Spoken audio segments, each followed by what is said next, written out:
I was 69 years old when I started sleeping on an air mattress in the basement of my own house. That sentence still sounds strange when I say it out loud. Above me, I could hear Grant and Brooke moving around in the master bedroom. Their footsteps crossed the floorboards. A closet door opened and shut. Sometimes I heard the bed creak when one of them dropped onto it at the end of the day. That had been my bedroom for 26 years. Now, Brooke used it as a dressing room as much as a bedroom. My clothes had been pushed into plastic bins. Grant's gym equipment had spread into the hallway, and I had been moved to the small bathroom downstairs because, as they kept reminding me, the basement was safer for you. I had recently come home from major heart surgery. My doctor had been very clear: rest, take my medication, avoid heavy lifting, and give my body time to recover. Grant had driven me home from the hospital, and for a few minutes, sitting beside him in the car, I let myself believe that having my son there meant I wasn't going to have to handle recovery alone. I was wrong. Grant did not spend much time asking how my chest felt or whether I had slept. He wanted to know how long it would be before I was back on my feet. Then he asked whether I was still paying the property taxes.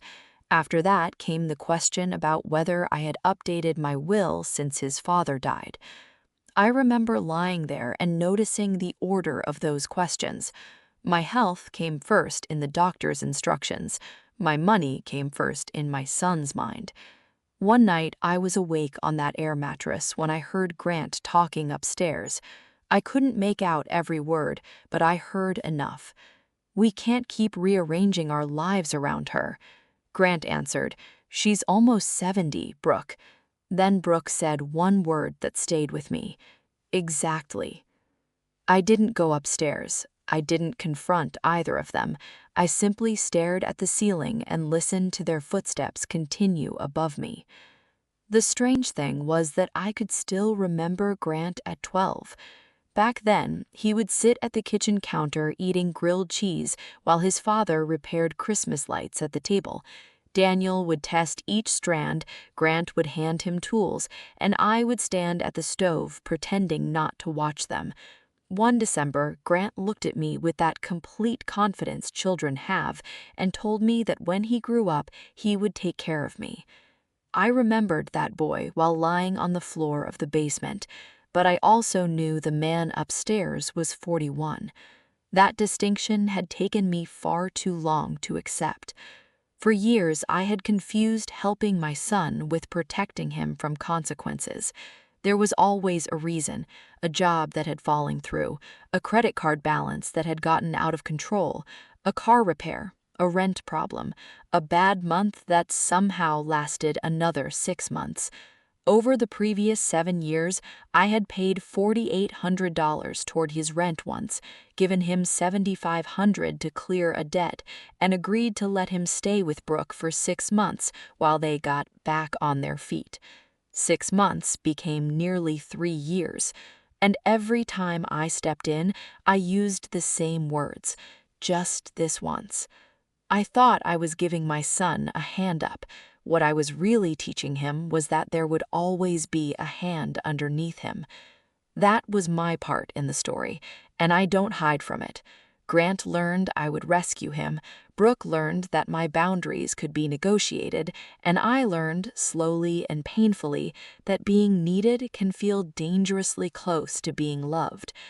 That night, I stayed on the air mattress while they talked upstairs about changes they wanted to make to the master bedroom.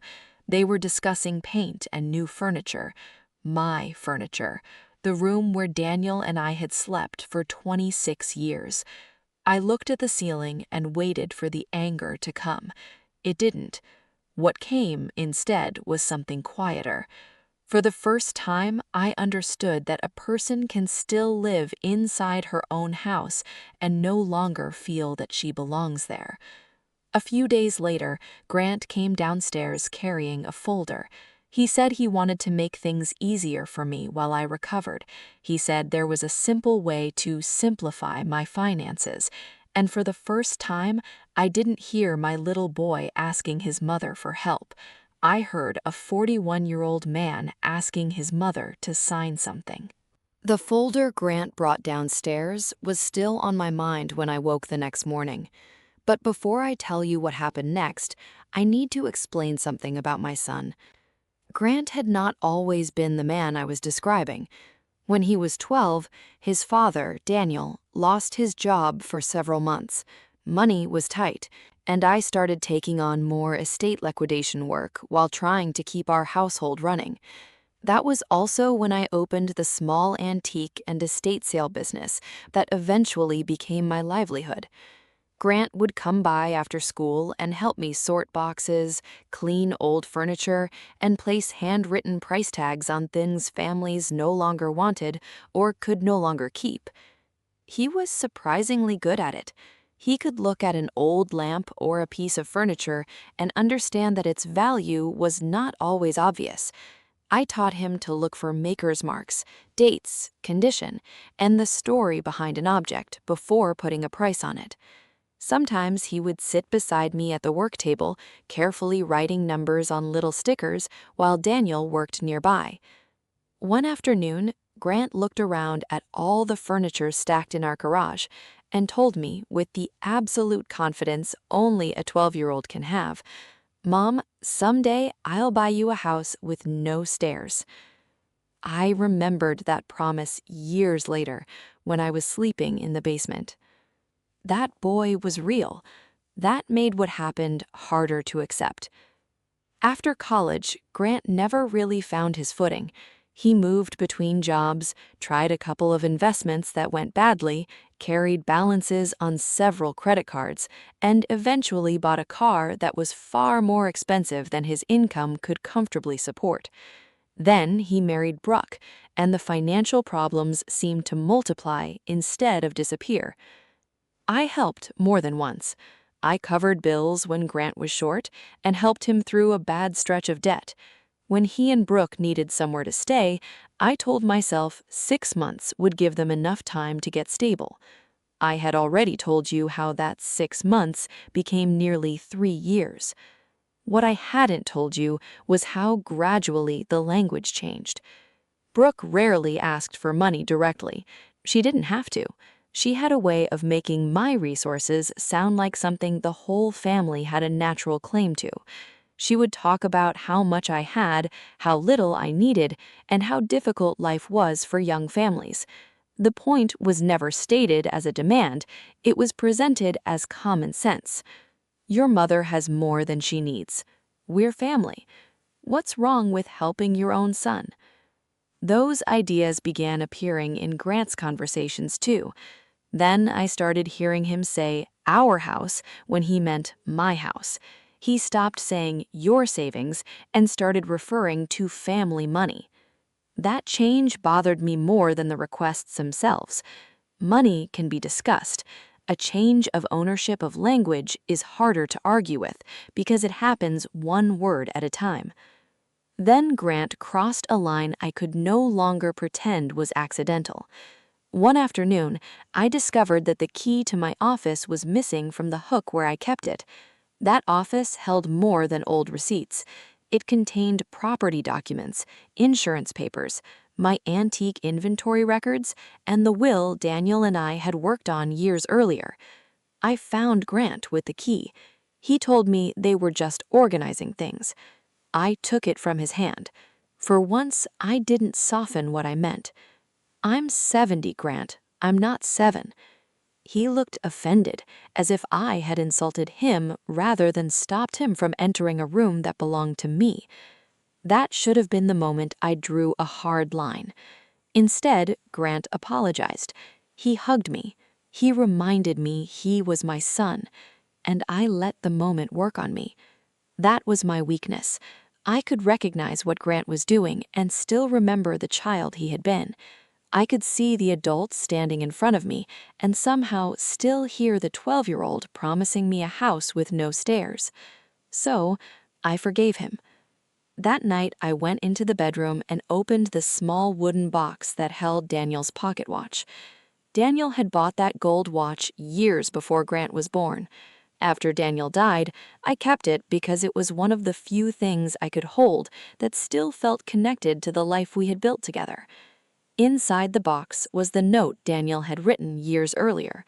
For Grant, when he is old enough to understand what his father worked for. I read it twice. Then I closed the box. Despite everything that had happened, I still believed I would give that watch to my son. I still believed there was a version of Grant, under the debt, the entitlement, the bad decisions, and Brooke's influence, that could understand what it meant. The next morning, I left the house to pick up my prescription. On the way, I stopped at a convenience store. I had a few dollars left in my purse after paying for the prescription, and without thinking much about it, I bought a lottery ticket. I had no idea that little piece of paper would soon change everything. I had barely made it back from the convenience store before the lottery ticket disappeared into the junk drawer with everything else I never expected to need. I wasn't excited about it. I hadn't chosen numbers with any special meaning, and I hadn't stood there asking the universe for a miracle. I had simply had a few dollars left after picking up my prescription and bought the ticket almost without thinking. That evening, I didn't watch the drawing. I took my medication, made something simple for dinner, and went to bed earlier than usual. My body was still recovering from surgery, and after the argument over my office key, I had no interest in another conversation with Grant or Brooke. The ticket was somewhere downstairs, and as far as I was concerned, it was probably worth nothing. The next morning, I stopped at the same store. The clerk mentioned that someone in the area had bought the jackpot ticket. I almost laughed at the timing. Then I remembered the ticket in my purse. I took it out and checked the numbers. The first number matched. I checked it again. The second matched too. By the third, I stopped standing. I sat down. For a few seconds, I barely heard anything. A refrigerator hummed near the drinks. Everything looked ordinary, which made those numbers feel even more unreal. I checked every number again, then checked the drawing results against the ticket one more time. I did not call Grant. I did not call Brooke. I didn't even tell the clerk what I thought had happened. I had spent years learning that information could become dangerous when placed in the wrong hands, so I treated that ticket like something fragile. I followed the official instructions for signing and securing a winning ticket. I photographed and scanned it for my records, kept the original intact, and contacted the state lottery office to begin verification. I did not try to invent a clever loophole or make a copy that somehow became a second ticket. I wanted everything documented, legitimate, and boring. Then I called Claire Bennett. Claire was an estate planning attorney I had been referred to because I needed to review my affairs after surgery. Until that morning, I expected to discuss my will, medical documents, and protecting my house. Now I was sitting at my kitchen table with a lottery ticket beside my coffee. Claire helped me understand the preliminary figure. The estimated jackpot was $63.7 million. I remember staring at that number without feeling rich. I felt exposed. For most of my life, money meant bills, repairs, mortgage payments, college expenses, and helping Grant when he couldn't manage something himself. $63.7 million was so far beyond anything I had ever possessed that my first thought wasn't what I could buy. It was what could happen to me if other people found out. I asked Claire what I needed to do so nobody could take it from me. Her first answer was simple. First, don't tell anyone. Then she asked who lived with me. I told her my son and his wife. There was a pause. Claire didn't need to lecture me. She had already heard enough from my description of the house, the basement, the missing office key, and Grant's questions about my will. She told me that we had more to discuss than the lottery. That sentence changed the way I looked at the situation. Until then, I had thought the lottery was a separate event, something that had suddenly landed in the middle of an already difficult family situation. Claire helped me see that the money didn't create the problem, it simply made the consequences much larger. So I did not announce the win. I began the claim process properly and worked with Claire on the decisions that had to come before I touched any significant amount of the money. We discussed the payout options and their financial implications so I could make an informed choice. We also began rebuilding the parts of my estate plan that had been sitting untouched for years. My healthcare directive needed updating. My financial power of attorney needed to reflect what I actually wanted.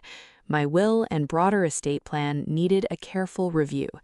Claire helped me make sure my home and other assets were protected, and helped me start thinking about a charitable plan for later. Nothing about it felt like a movie. There was no secret account, no magic legal trick, and no scheme designed to trap Grant.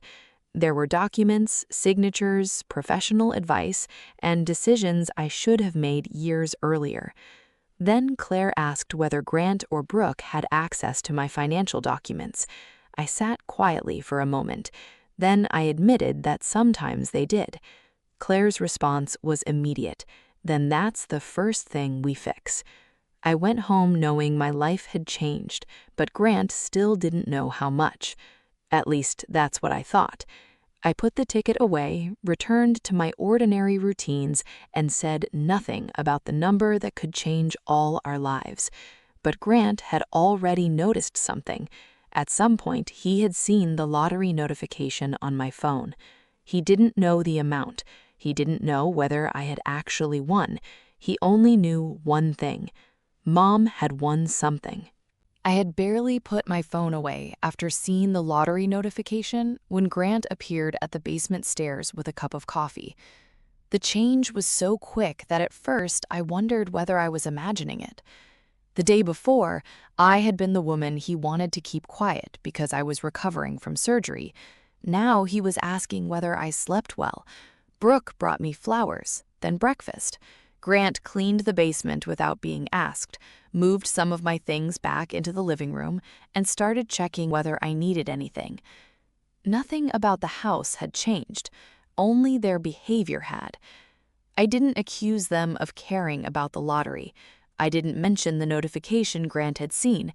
I simply watched. That was something I had learned from working with estates for so many years. When people wanted something badly enough, they often revealed more through what they did with it than through what they said. Grant didn't wait long. His questions began casually, almost as if he were making conversation. He wanted to know how much I had won. I told him I didn't know yet. Then he wanted to know whether it was actually a jackpot. After that came questions about taxes, whether I would take a lump sum or an annuity, what would happen to the house, and whether I had thought about inheritance. He was trying to sound practical, but he was planning around money I had not even received. Brooke was more careful. She didn't ask me for a number. Instead, she started talking about what a life-changing amount of money could do for the family. The family. That word stayed with me. She didn't say what it could do for me. She didn't ask what I wanted to do after surgery, or whether I wanted to travel, or whether I wanted to make Daniel's old workshop useful again. She immediately placed my unknown fortune inside a picture that already included herself and Grant. I said nothing. For the next few days, I let them continue. Grant became almost gentle with me. One afternoon, while I was sitting in the living room with my feet elevated, he knelt beside my chair and started rubbing my swollen ankle. It was such a small thing. That was what made it difficult. I remembered all the times I had wanted this version of my son back. The boy who used to sit beside me at the kitchen counter. The boy who once promised to buy me a house without stairs. I didn't know whether Grant was pretending or whether some part of him genuinely felt guilty about how he had treated me. So I let him continue. But I watched his eyes. Every few minutes he would glance toward my phone or ask whether Claire had called. I began to understand that I didn't need to confront him yet. I needed to see what happened when money entered the room before the money itself did. Then Grant surprised me by suggesting I take the master bedroom back. For a moment, I thought I had misheard him. That had been my bedroom for 26 years. It had been taken from me without a serious discussion, and now Grant was suddenly offering it back. I asked him why. He gave me a simple answer. Because you're the owner. I didn't argue, but inside, something settled into place. I had been the owner when they moved my clothes into plastic bins. I had been the owner when they took over my bedroom. I had been the owner when I slept on an air mattress downstairs after heart surgery. The title had never changed. Only the amount of money they believed I might have had changed. And then they started spending. Grant began talking about a new vehicle. Brooke started using her credit card for things she had previously called unnecessary. They made plans for a vacation and talked about deposits as if the money were already in their account. One afternoon, I heard Grant discussing a purchase with Brooke. He wasn't worried about whether they could afford it. He said they would pay it back when Mom got everything sorted. I heard that word again, we. It was the same word that slowly replaced your house with our house and your money with family money. But now it had gone further. We meant money they didn't own, from a lottery they hadn't won, belonging to a woman they had recently pushed into a basement. That evening, I sat across from Grant at the kitchen table.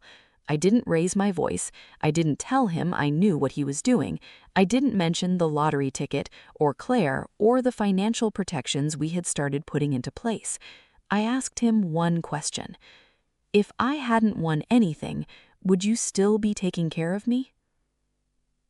Grant didn't answer right away. He looked down. And in that silence, I got the answer I had been avoiding for years. It wasn't the lottery that changed my son. The lottery simply gave me a reason to stop explaining his behavior away. The night after I asked Grant whether he would still take care of me if I had won nothing, I didn't sleep much. Not because I was waiting for an answer. I already had it. Instead, I kept thinking about Daniel. My husband had been gone for 4 years, but certain things in the house still felt untouched by time.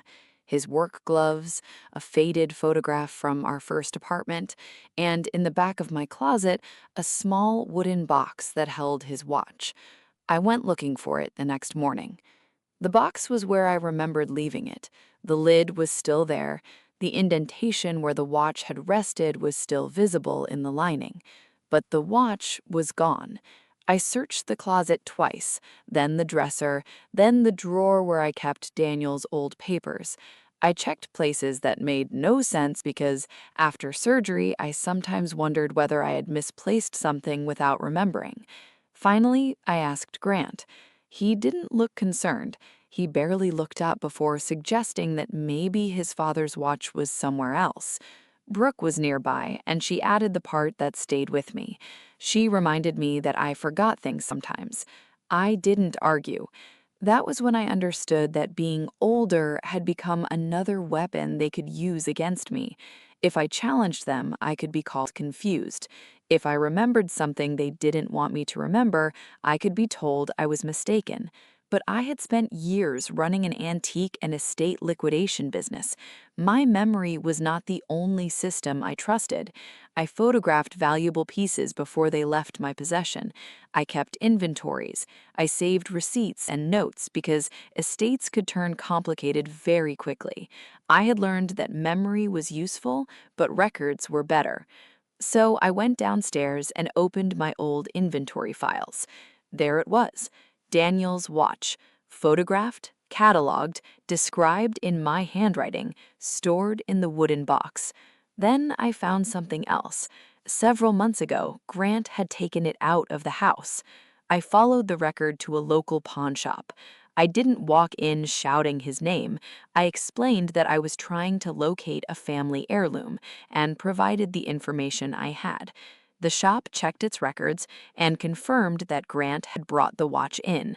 The amount attached to it was $2,400. That number bothered me less than what came next. The records showed where much of the money had gone. About $1,100 had been spent on dinner, another $850 had gone to a casino, the rest had disappeared into entertainment expenses. Daniel's watch had become a few evenings of spending money. I took the receipt and left. On the drive home, I remembered something Daniel had said years earlier, when Grant was 14. Daniel had been putting the watch away after wearing it to work, and Grant had asked if it would someday be his. Daniel had told him he should not have it until he understood what it had cost us to build the life around him. Grant had promised he would keep it forever. I remembered that promise more clearly than many things from last month. And strangely, I wasn't furious. I was tired. There is a difference. I didn't wake Grant when I got home. I didn't put the receipt on his pillow. I didn't demand an explanation from Brooke. I placed the receipt in my folder beside the photographs and inventory records, then closed the drawer. Something in me had finally changed. I had spent years believing that loving Grant meant solving whatever problem came through my door: a missed payment, a bad investment, a debt, a mistake. I kept calling it help because that word sounded kinder than what it had become. But that morning, I stopped. I didn't stop loving my son. I stopped confusing love with rescue. That afternoon, I called Claire. I told her I wanted her to protect everything I owned. She asked whether I meant everything. I told her everything except my need to punish him. I didn't want revenge disguised as estate planning. I wanted clarity. Claire began going through the practical pieces with me. We identified my assets and confirmed exactly how the house was titled. We made sure Grant and Brooke had no ownership interest simply because they had lived there. We began formalizing their occupancy so there would be no confusion about what they could and could not claim. Then we worked through my updated estate plan, healthcare directives, and charitable intentions I had started considering after the lottery win. There would be no secret trick and no legal ambush. Everything would be documented properly. For the first time in years, I was making decisions about my own property without asking myself how Grant might feel about them. And that was the real loss of Daniel's watch. It wasn't the $2,400. It wasn't even that my son had pawned something his father had intended for him. It was proof that I had been protecting someone who had stopped protecting what mattered to me.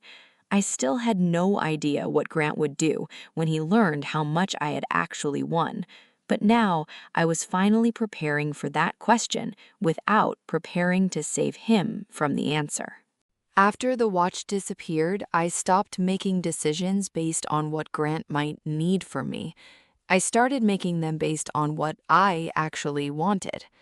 The lottery claim took time: paperwork, verification, and professional advice. When it was finally completed, the money was legally mine. I didn't announce the amount to Grant or Brooke. I didn't give them a number to argue about. Whenever Grant asked, I kept the answer simple. There were taxes, legal fees, financial planning, and decisions that had to be handled carefully. That answer only made him more interested. Grant began asking about inheritance. He never asked me directly whether I was leaving him a specific amount. Instead, he asked questions about the house, my accounts, and what would happen later. I told him that everything was being handled through my estate plan. He heard what he wanted to hear. To Grant, an estate plan meant an inheritance was waiting for him, but I had never promised him that. I had spent years helping him because I loved him. That was different from promising him my future assets. Claire suggested that we hold a family estate meeting. I agreed because I wanted everything clear and documented. There was no fake trust, no secret loophole, no legal trick designed to trap my son. Claire prepared straightforward documents covering the ownership of my house, the terms under which Grant and Brooke could remain there, and the financial boundaries that applied to them.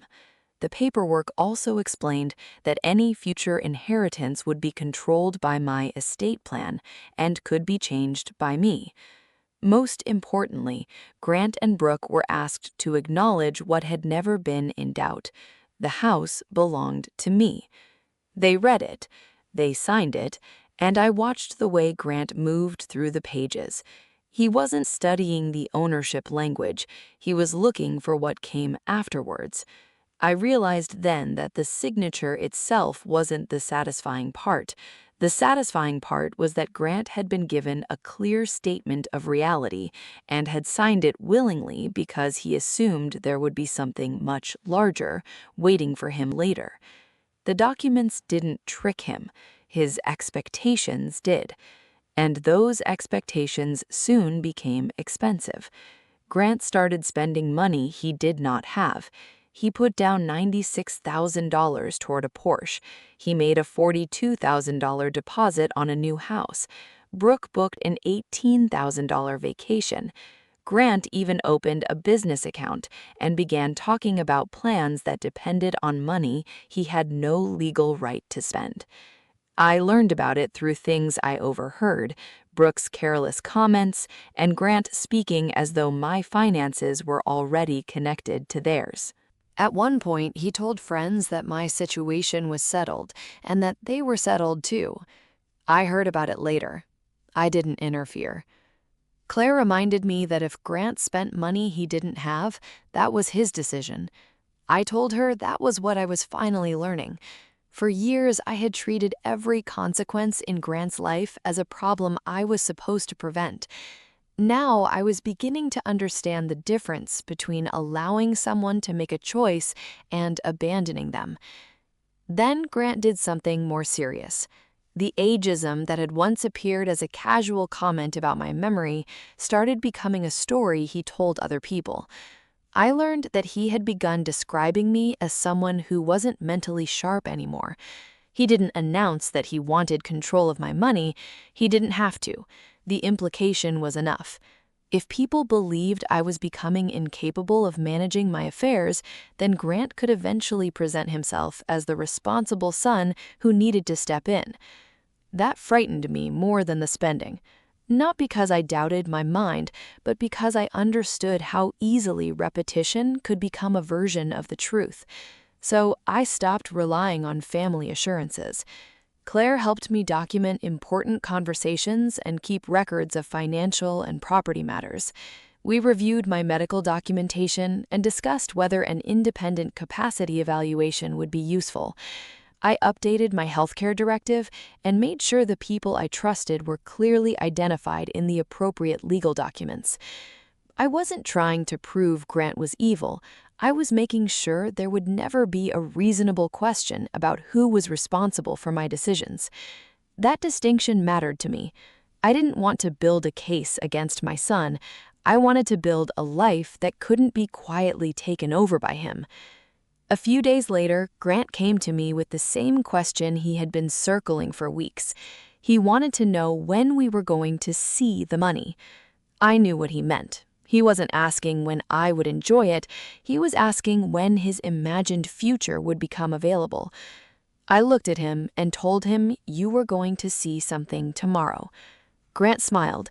He thought I was finally ready to reveal the jackpot. He had no idea that what I had planned for the next day had nothing to do with giving him access to my money. The next day was the party I had arranged. The night before the party, Grant had asked when we were going to see the money. I had told him he would see something tomorrow. He heard what he wanted to hear. Brooke organized the party. Invitations went to friends, neighbors, people from their business circle, and relatives I barely knew. From what I could tell, this wasn't meant to celebrate my recovery. It was meant to announce something they had already decided was true.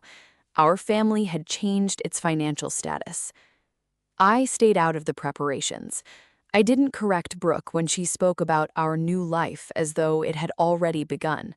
I didn't tell Grant that the money was mine, that his name wasn't on the claim, or that Claire had spent weeks protecting my finances. I let them finish the story they had started telling themselves. I chose a simple, elegant outfit for the evening. Nothing extravagant, nothing that would make me look like a cartoon version of someone who had suddenly become wealthy. On my wrist, I wore Daniel's watch. Not the original watch. The pawn shop had still had it, and Claire had helped me buy it back with my own money. Grant didn't know. I wanted it there because Daniel had given that watch meaning long before anyone in that house had started counting what I might leave behind. When I entered the room, I noticed something immediately. Grant stopped treating me like a fragile old woman. For weeks, I had been spoken around, corrected, and treated as though age had made me less capable of understanding what was happening. That night, Grant looked directly at me. I wasn't shaking, I wasn't confused, I wasn't pretending. I was simply aware of why everyone had gathered. Grant moved through the room with a smile, introducing me as though he were proud of me. Brooke stayed close beside him. I recognized people I had never invited into my financial life. Eventually, Grant raised his glass. He talked about family, everything we'd been through, and how my success would change things for all of us. I let him speak. Then he said that Mom had finally understood that she needed us. I remembered the basement, the air mattress, my bedroom becoming Brooke's closet, the bathroom downstairs, the questions about my will after surgery, the watch, the sudden coffee and flowers, the Porsche deposit, the vacation, the word we. Then Grant mentioned inheritance as though it were simply part of the evening. I took the microphone. I didn't raise my voice. I told him, "You should be careful with that word, Grant." The room went quiet. Grant smiled at first. He probably thought I was teasing him, or that I was finally ready to announce the fortune everyone had been waiting for. Instead, I told them the truth. I had never promised Grant my lottery money. I had never promised Brooke anything. I had never told either of them what they would inherit. Claire was there so the legal facts wouldn't become an argument. She explained that the jackpot had been claimed properly and belonged to me. Neither Grant nor Brooke had ownership of the money. She explained that the house remained mine too. Their occupancy had never turned into ownership. The documents they had signed confirmed exactly that. Then she addressed the money they had already spent while anticipating an inheritance.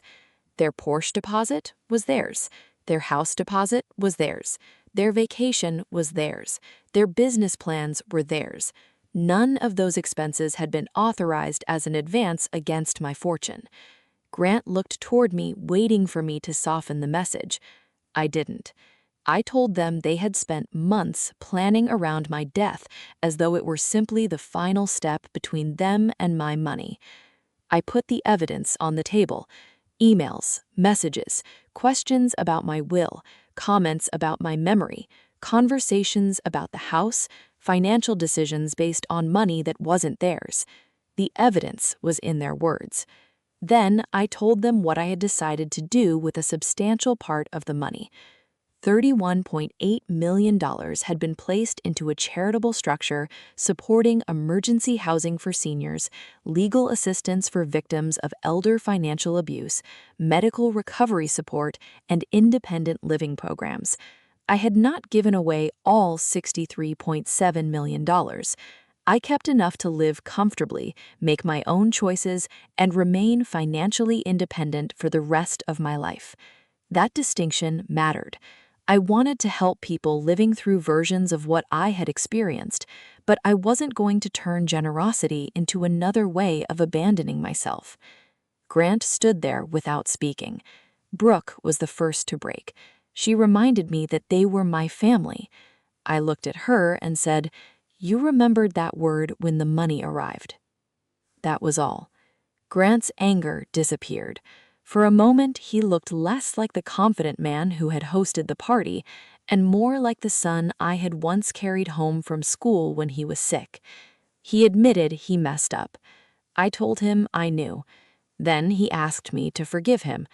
I told him forgiveness doesn't mean giving you access to me again. For the first time that evening, I wasn't trying to make them understand me. I was making sure I understood myself. By the time Grant and Brooke left my house, there was no police scene and no shouting neighbors. Claire handled the practical side. She prepared the notice, set a lawful move-out timeline, and documented everything. On the morning Grant carried out his last boxes, he stopped at the basement door. He looked at the air mattress where I had slept after surgery, the tiny bathroom I had been using, and the belongings I had kept downstairs after my bedroom became Brooke's closet. He looked at me and asked why I had made him sleep down there. I told him, "You made me believe you wouldn't." Then he left. I never wanted Grant ruined. I wanted him responsible for his own life, so I didn't pay his Porsche deposit, I didn't cover the money he had put down on another house, I didn't erase the credit card spending or rescue the business account he had opened while counting on my future money. For years, I had stepped between my son and consequences. This time, I stepped aside. When the house became quiet, I bought Daniel's watch back from the pawn shop. I repaired the case and returned it to the wooden box where Daniel had kept it. Then I removed the air mattress and changed the basement completely. I put in Daniel's old desk, shelves, better lighting, photographs, and a small work area. Eventually, it became a workshop and library. It wasn't a memorial to what Grant had done, it was simply mine again. I also decided that my experience should become useful to someone besides me. That was how the Holloway Independence Fund began. I placed about $31.8 million into a charitable structure supporting older adults who wanted to remain independent. The program offered emergency rent, transportation after surgery, temporary housing, legal consultations, financial abuse protection, and basic estate planning education.